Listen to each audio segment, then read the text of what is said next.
Kasabi ng mga matatandang di ba? Pag nag-anak kayo, kaya yan, mairaraos naman. So, dapat hindi yun yung mindset. Love your freedom so much.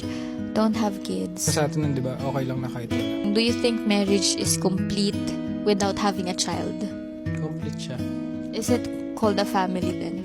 Family siya, kahit dalawa lang kayo. Thoughts on having kids or not having kids? Hindi siya requirement na magkaanak. Pero, wag niyo yung close yung door nyo, naririnig kayo ng universe. So, wag nyo i-final yung decision nyo na ayaw nyo magkaanak. Baka ayaw nyo ngayon. With this economy, i-compute nyo muna kung kaya ng another person. If hindi kaya, as in yung magiging sagad, huwag na muna. Kasabi ng mga matatandang di ba?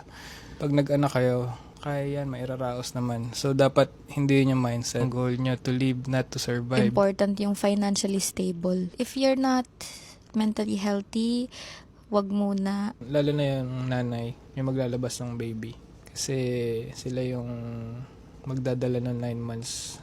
Iba yung mental challenge niyan sa babae dahil mag-shift talaga siya ng bonggang-bongga. Dadaan ka talaga sa postpartum depression na pwede mo pala siyang ma-manage when you are mentally prepared. Kasi na sa atin nun, di ba, okay lang na kahit wala.